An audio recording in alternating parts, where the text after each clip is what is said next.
गजेशानाय धीमहि गुणातीताय गुणाधीशाय गुणप्रविष्टाय धीमहि एकदन्ताय वक्रतुण्डाय गौरीतनयाय धीमहि गजेशानाय बालचन्द्राय श्रीगणेशाय धीमहि एकदन्ति।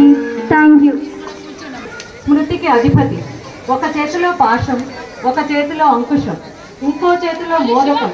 భక్తులకు మంగళాన్ని పంచే గజానునికి మన మహిళ తన గాత్రం ద్వారా నమస్సుమాన్యులు చేస్తారు.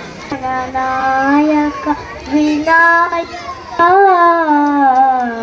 వినతి నిరుము శుభదాయక జయ గణనాయక వినాయక వినతి నిరుము శుభదాయక జయ పార్వతీ తనయ జయ విఘ్నరాజా జయ పార్వతీ తనయ జయ విఘ్నరాజా జయ గణనాయక వినాయక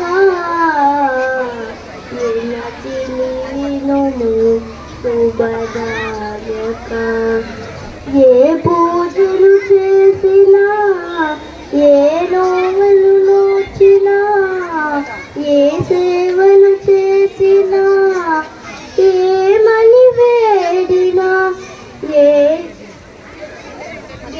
పూజలు చేసినా ఏ నోములు నోచినా ఏ సేవలు చేసినా ఏమని వేడినా శుభములను సకే విఘ్నరజునీవని ముందుగా నిన్నే పూజింతుమయ్యా శుభములను సకే విఘ్నరజునీవని ముందుగా నిన్నే పూజింతుమయ్యా జయ గణనాయక వినాయక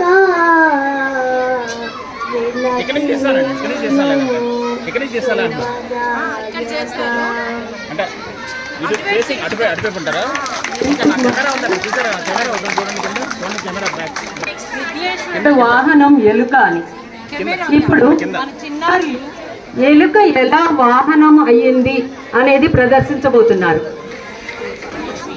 తర్వాత బ్రహ్మాండ పురాణం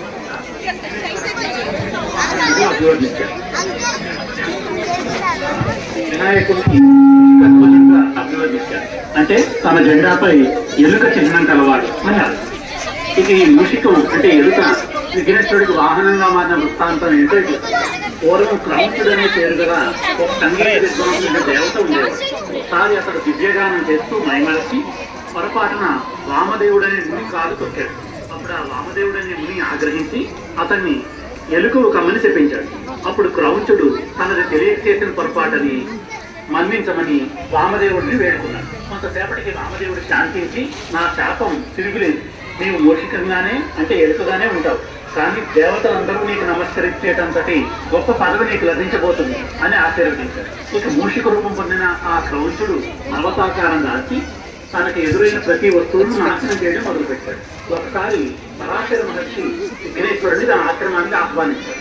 విఘ్నేశ్వరుడు అక్కడికి చేరుకునేటప్పటికీ సరిగ్గా అప్పుడే ఈ క్రౌంచుడు అక్కడికి వచ్చి ఆ ఆశ్రమానంతటిని ధ్వంసం చేశాడు. అప్పుడు విఘ్నేశ్వరుడు ఆ ఎలుకకు ఒక గుణపాఠం చెప్పాలని నిర్ణయించుకున్నాడు.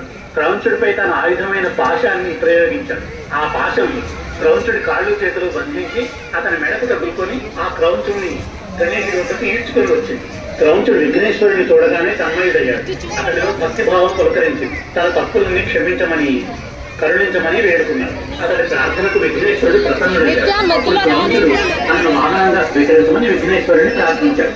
విఘ్నేశ్వరుడు అందుకు అంగీకరించాడు. అయితే అఖిల బ్రహ్మాండాలు తనలో దాచుకున్న విఘ్నేశ్వరుడిని క్రౌంచుడు మోయలేకపోయాడు.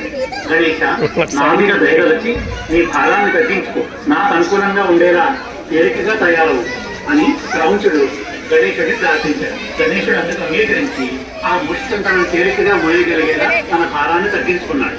ఈ విధంగా ఆ క్రౌంచుడు అనే మూషికం విఘ్నేశ్వరుడికి వాహనమైంది. గజాననుడు మూషిక వాహనుడు అయ్యాడు. ఇప్పుడు మంగళమూర్తి గణపతి బప్ప మంగళమూర్తి గణపతి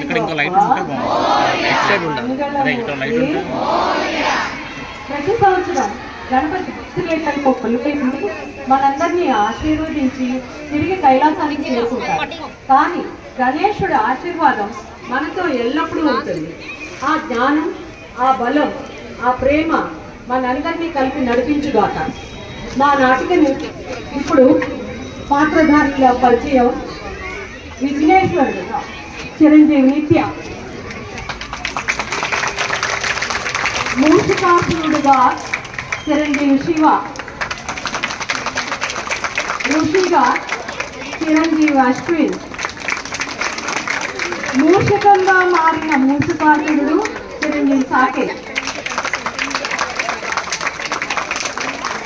సింగర్ చిరంజీవి నక్షత్ర, చిరంజీవి ఆశ్రిత అండ్ చిరంజీవి మహి.